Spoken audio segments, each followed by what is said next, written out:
আমরা একটা গর্বিত আধুনিক শরীয়তপুর বাংলাদেশের একটা মডেল জেলা হিসাবে ইনশাল্লাহ আমরা প্রতিষ্ঠিত করার চেষ্টা করব। আপনাদের কাছে অনুরোধ, আপনাদের কাছে আমি একটা জিনিস চাই, আমি আর বক্তব্য বাড়াবো না। মায়েরা বাড়িতে যাবে, তারা পাক করবে, সংসারের সবাই অপেক্ষা করছে, আমার ভাইরা কাজ ফেলে বসে আছেন। আপনাদের প্রতি আমি বিশেষভাবে কৃতজ্ঞতা প্রকাশ করছি আবার, এবং আমাদের প্রিয় নেত্রী দেশ নেত্রী বেগম খালেদা জিয়া অসুস্থ, তার সুস্থতা কামনার জন্য আপনাদের কাছে সবার কাছে দোয়া চাচ্ছি। আপনারা আমাদের প্রিয় নেত্রী মুক্তির জন্য, আশু মুক্তির জন্য, আপনার আশু রোগ মুক্তির জন্য আপনারা দোয়া করবেন ইনশাল্লাহ।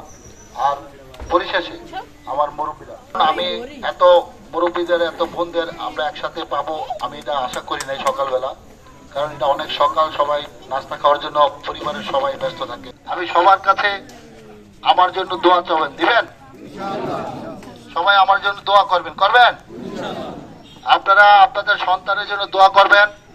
আপনারা আপনাদের সন্তানকে দিয়ে ইনশাআল্লাহ গর্বিত সন্তান হিসাবে আপনাদের সামনে ইনশাআল্লাহ আপনারা পাবেন, সে আশাবাদ ব্যক্ত করে সবার কাছে কাছ থেকে বিদায় নিলাম।